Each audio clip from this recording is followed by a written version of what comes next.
We've all heard the advice, live now, let go of the past, and we all know that it makes absolute rational sense to do just this. Yet still, 96% of people admit to not achieving this, with a recent study suggesting that the average person spends almost half their life on autopilot, completely unaware of what they've been choosing to focus on at any point in time. We can all relate to this experience, having spent unnecessary time replaying uncomfortable or painful past events over and over in our minds, or wasting time worrying about imaginary future ones that often never happen. The problem is that even imagining a threat has been shown to generate the same neural responses as real-life exposure. As Dr. Laurie Dassault, the founder of the Educational Neuroscience Symposium, puts it, what we perceive and expect is what we get. The brain sees and responds to perception and not reality.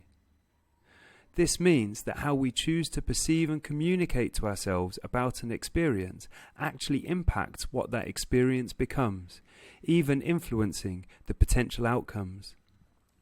A friend recently said to me, "I'm just so unlucky."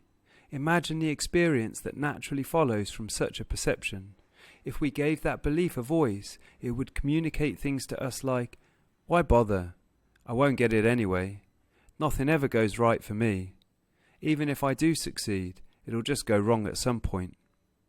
In fact, a 10-year study conducted at Hertfordshire University in the United Kingdom by Professor Richard Wiseman actually demonstrated that people to a large extent made their own good or bad fortune based on their beliefs about how lucky they were.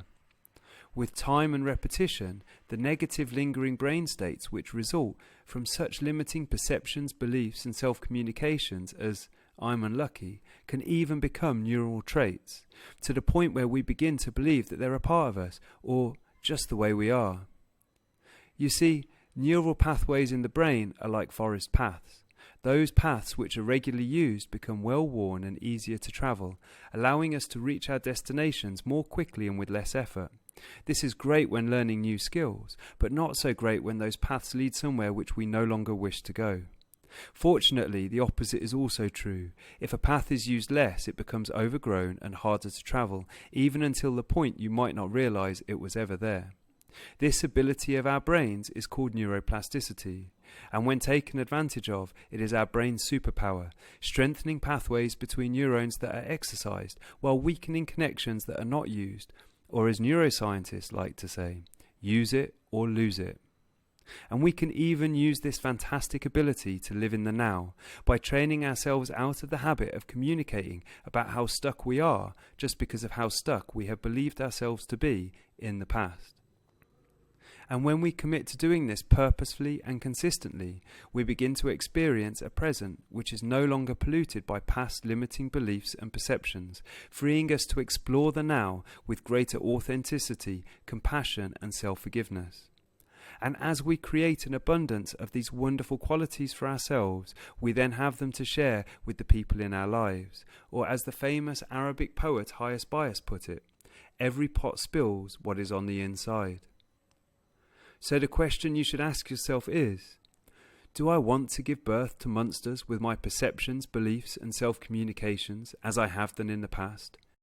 And if the answer is no, then it really is quite simple from now. Step 1. Identify those old limiting, self-defeating self-communications, beliefs and perceptions which you are no longer willing to accept in your life. And step 2. Stop it. Now you may be thinking that this is easier said than done, but luckily this is exactly what the Dialogue of Self-Liberation has been designed to help you succeed in doing. To understand what the Dialogue of Self-Liberation is, it is first important to understand what it is not. And what it is not is wishful thinking, positive affirmation, pseudoscience, or magic. Instead, the Dialogue of Self-Liberation is a life skill, a simple, evidence-based, practical life skill, developed through successfully helping hundreds of people change how they perceive and communicate toward themselves about the world and their experiences in it. If you've now realised how we can all benefit from improving our perceptions and self-communications, and noticed how ready you are to learn this valuable life skill, then join us for your free introduction to the dialogue of self-liberation by visiting our website tdsl.life and clicking Get Started. Links to our site and social media are also in the description for this video, and you can learn more about the Dialogue of Self-Liberation on our website or by reaching out to us. Thank you for watching, and we look forward to sharing this wonderfully transformational principle with you.